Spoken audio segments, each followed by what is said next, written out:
어린 시절이 얼마나 많이 기억이 나십니까? 저는 아직 40대가 채 되지도 않았는데 벌써 어린 시절의 기억들이 희미해져 버리는 것 같습니다.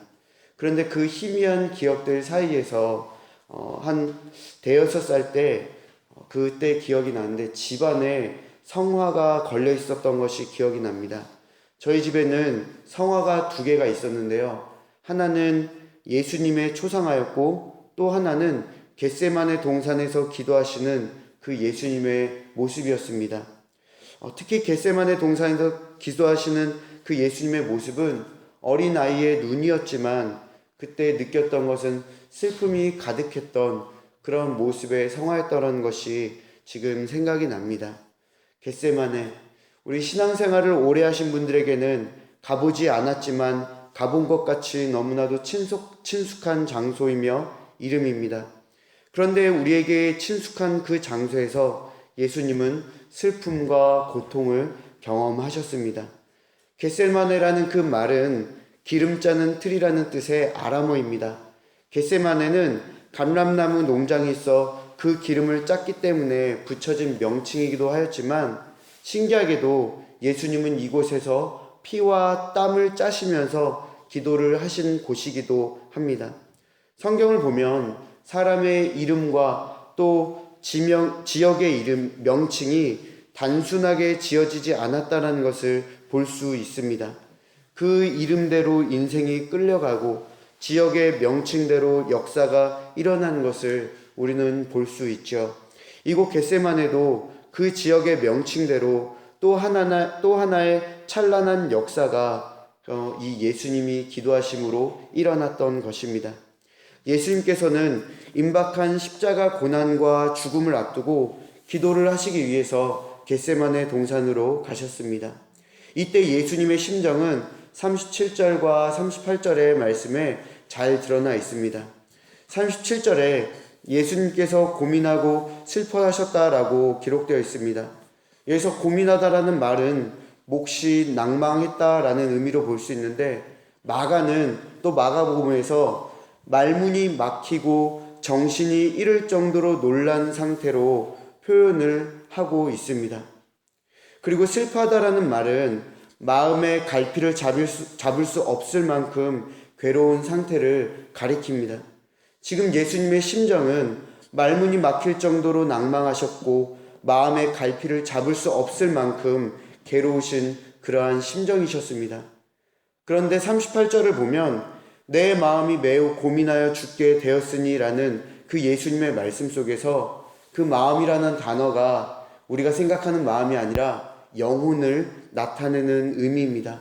이것을 볼 때 37절과 38절의 그 말씀들을 볼 때 예수님은 몸과 정신 그리고 영혼까지 너무나도 괴롭고 힘든 상태였다는 것을 우리는 말씀을 통해서 확인할 수가 있습니다. 사랑하는 여러분, 예수님께서 이만큼 고민하고 슬퍼하셨던 것은 다가올 육체적 고통뿐만이 아니었습니다. 하나님의 저주를 받으실 것과 하나님께 철저하게 버림을 받으실 것 때문에 예수님은 너무나도 고민이 되셨고 너무나도 슬퍼하셨습니다. 모든 인류의 죄를 지고 하나님의 저주를 받아 버림을 받는 것이야말로 참을 수 없는 고통이었고 또 큰 짐이 되었던 것입니다. 그래서 예수님은 얼굴을 땅에 대시고 엎드리시면서 가장 낮고 겸손한 자세로 하나님께 기도를 하십니다. 내 아버지여, 만일 할만하시거든 이 잔을 내게서 지나가게 없소서. 예수님께서는 하나님의 절대적인 주권을 인정하시는 가운데 십자가 고난 이외에 다른 방도가 있다면 그것을 이루어 달라고 지금 호소하고 계십니다. 또한 잔이라는 것은 성경에서는 정해진 인간의 운명을 상징하는 말로 자주 사용되었는데 여기에서는 예수님께서 담당하실 십자가의 고난을 가리키는 것을 말합니다. 앞서 말씀드렸지만 십자가의 고난은 단순히 채찍질을 당하고 사람들에게 모욕을 당하고 죽음의 고통을 경험하는 고난만이 아니라 하나님의 저주를 받아 버림받는 그 고난, 그래서 정말로 큰 고통과 아픔 속에 있을 수밖에 없는 그 고난을 말하고 있는 것입니다. 예수님은 이 고난을 생각하시면서 지금 이 말씀을 하신 것이죠. 이 잔을 내게서 지나가게 해 주시옵소서. 두렵지요. 하나님께 버림받는 것이 엄청나게 두렵고 또한 죽음을 경험하는 것도 두렵습니다. 하지만 예수님은 하나님의 뜻에 대한 적극적인 복종을 우리에게 몸소 보여주셨습니다. 우리는 이 예수님의 모범을 보면서 우리의 인생에서 우리에게 찾아오는 고난과 두려움을 이겨내는 방법은 하나님의 뜻에 대한 적극적인 복종이라는 것을 우리는 배울 수가 있습니다. 내가 원치 않고 생각하지도 않았는데 찾아온 상황과 고난, 이것에 대해서 우리는 하나님을 비난하거나 원망하는 것이 아니라 그 또한 하나님의 뜻임을 복종하고 받아들여야 한다는 것을 이 예수님의 기도, 이 고난받는 예수님을 통해서 우리는 배울 수가 있는 것입니다. 다윗이 밧세바와 간음하여 낳은 아이가 죽기 전에 그 다윗은 하나님께서 용서해 주시기를 바랬습니다.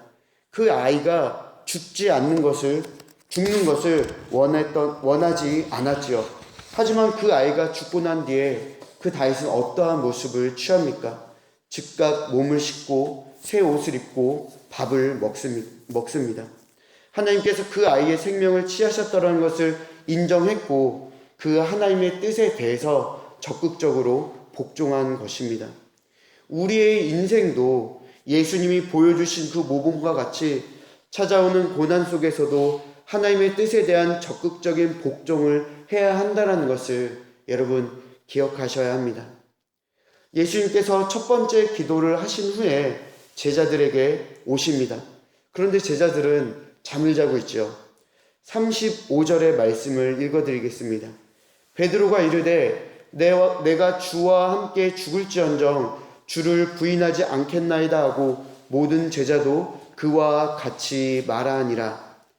몇 시간도 안 된 시간에 제자들은 주님을 따르고 부인하지 않겠다라고 했었는데 예수님께서 마음이 매우 고민하여 죽게 되셨을 때 그래서 함께 깨어 있으라고 말씀하셨음에도 제자들은 지금 잠을 자고 있는 것입니다.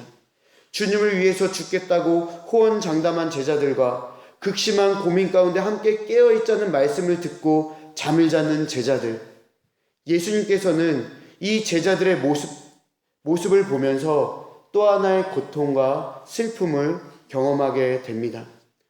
그들이 어떻게 합니까? 그들은 변절할 것입니다. 그리고 예수님을 버리고 도망갈 것입니다. 사랑하는 여러분, 제자들은 깨어 있어야 할 때 깨어 있지 못했습니다. 그리고 그 결과는 예수님을 부인하고 배신하는 결과를 보여주지요. 우리도 우리의 영혼이 깨어 있어야 할 때 깊은 잠에 빠지지 않도록 해야 합니다. 우리는 깨어 기도해야 합니다. 하지만 깨어 기도하지 못하고 우리의 영혼이 잠들어 버린다면 우리는 너무나도 쉽게 예수님을 부인하고 시험에 빠지게 될 것입니다. 예수님께서는 그러한 우리의 모습을 보시면서 많이 아파하시고 또한 고통스러워 하시겠죠. 우리의 깨어있지 못한 모습, 또 깨어있지 못한 제자들의 모습은 예수님을 고통스럽게 하는 모습임을 우리는 기억해야 합니다. 예수님은 깨어있지 못한 제자들에게 이렇게 말씀하십니다. 시험에 들지 않게 깨어 기도하라. 마음에는 원이로되 육신이 약하도다. 예수님은 알고 계셨습니다. 제자들이 예수님을 따르려는 마음이 없었던 것은 아니지만 연약한 영과 육신으로 인하여 주님을 부인할 수밖에 없었다라는 것을 예수님은 알고 계셨죠. 예수님은 우리의 연약한 영과 육신을 이해해 주시는 분입니다. 그렇기 때문에 승리의 비결도 지금 알려주고 계십니다. 시험에 들지 않게 깨어 기도하라. 이것이 바로 예수님이 우리에게 또한 제자들에게 알려주신 승리의 비결입니다. 우리의 영과 육이 강건해질 수 있는 것은 하나님 아버지를, 주 예수 그리스도를 의지하여 기도하는 것입니다. 이것은 주님을 기쁘시게 해드리는 그러한 모습임을 우린 또한 기억해야 합니다. 우리는 어떤 것이 주님을 슬프게 하고 고통스럽게 하는지, 또 우리는 어떤 것이 주님을 기쁘게 하는 것인지 오늘 이 본문의 말씀을 통해서 계속해서 배워나가고 있습니다. 예수님은 제자들을 만나시고 다시 두 번째로 기도를 하십니다. 이 두 번째 기도는 첫 번째 기도와 비슷해 보이지만 십자가의 죽음, 하나님께 버림받음에 대하여 자신이 마셔야 할 잔으로 받아들이심을 이제는 더욱 확신을 가지고 또 확신 있게 기도하는 모습을 우리에게 보여주십니다.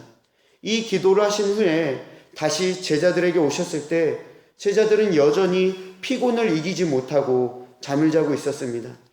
지금 마귀의 종된 유다는 예수님을 잡기 위해 열심히 뛰어다니고 있는데 주님의 종된 제자들은 잠을 자고 있는 것입니다. 이때 예수님은 마귀의 종이 된 유다가 열심히 뛰어다니고 있다는 것을 알고 계셨습니다. 그러니 세 번째 기도하신 후에 제자들을 깨우시면서 일어나라, 함께 가자, 보라, 나를 파는 자가 가까이 왔느니라 라고 그렇게 말씀해 주신 것입니다.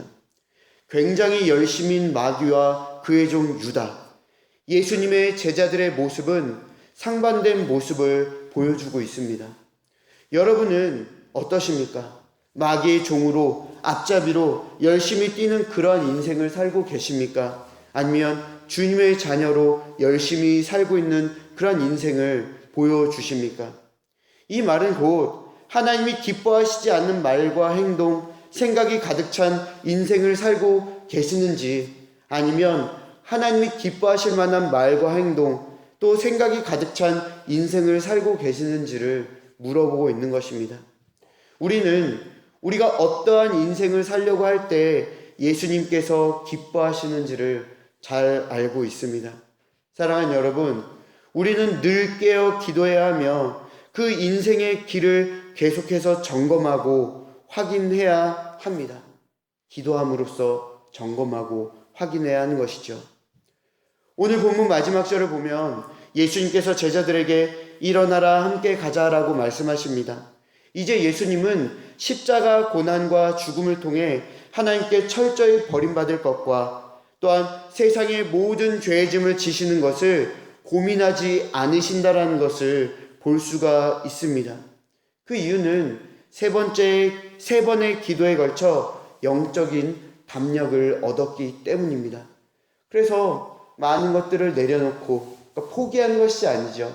내려놓고 담력을 얻어 편안한 마음으로 일어나자, 이제 함께 가자라고 그렇게 제자들에게 말씀을 해주신 것입니다. 사랑하는 여러분, 우리는 오늘 본문의 말씀을 통해서 예수님께서 고통스러워 하셨던 것이 무엇인지, 그리고 그것을 어떻게 이겨내셨는지를 우리는 배울 수 있습니다.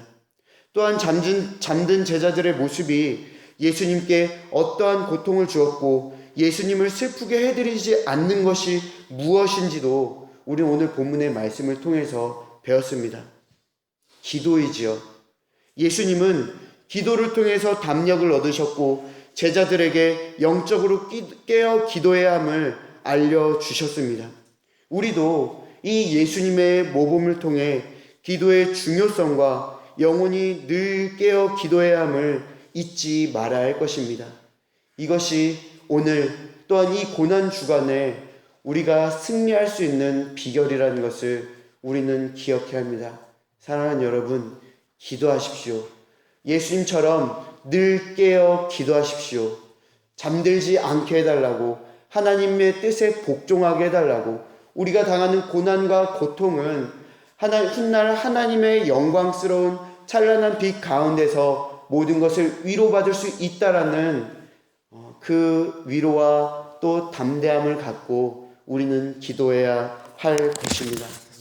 우리 이 시간 오늘 말씀을 통해서 함께 기도했으면 좋겠습니다. 은혜와 사랑이 많으신 주님, 감사합니다. 하나님, 우리는 연약하고 또 우리는 힘이 없음을 주님 앞에 고백합니다. 힘없고 연약한 우리들 하나님께서 늘 깨어 기도하라고 말씀해 주셨지요. 아버지 하나님, 우리 늘 깨어 기도할 수 있도록 기도의 영을 우리에게 허락하여 주시고 정말로 주님의 그 기도함 가운데 주님의 뜻에 합당한 기도를 하며 주님의 뜻을 인정하고 또 받아들이며 주님의 뜻에 복종할 수 있는 주님의 자녀들 될 수 있도록 주여 인도하여 주시옵소서. 겟세마네 동산에서 주님의 뜻을 위하여 또한 기도하며 믿음의 담력을 얻었던 예수님의 모범을 통해 우리도 이 고난 주간에 늘 깨어 기도할 수 있도록 인도하여 주시고 우리의 삶 가운데 고난과 시련이 찾아올 때 아버지 하나님, 기도가 우리의 승리의 열쇠이며 기도를 통해서 하나님의 위로를 받고 기도를 통해서 하나님의 뜻을 온전히 발견할 수 있다는 것을 기억하며 오직 기도로 힘써 기도할 수 있는 저희들 될 수 있도록 주여 인도하여 주시옵소서. 아버지 하나님, 정말 우리들 기도할 가운데 우리의 뜻대로 또 우리의 마음대로 기도하는 것이 아니라 하나님의 뜻에 합당한 기도를 하기 원합니다. 그리고 하나님, 정말로 우리가 기도한 가운데 이루어진 결과에 대해서 우리가 만족하고 우리가 원하는 결과가 아니라 하나님이 기뻐하시며 하나님이 원하시는 그 결과에 우리가 복종하며 나아가는 저희들 되기 원합니다. 하나님, 그러한 믿음의 담력이 우리에게 더해질 수 있도록 인도해 주시고 은혜를 베풀어 주시옵소서. 우리의 오늘 하루의 삶에, 우리의 평생의 삶에 아버지의 하나님의 뜻이 온전히 이루어지기를 간절히 바라며 이 모든 것 은혜와 사랑이 많으신 살아계신 예수 그리스도 이름으로 감사하며 기도드리옵나이다. 아멘.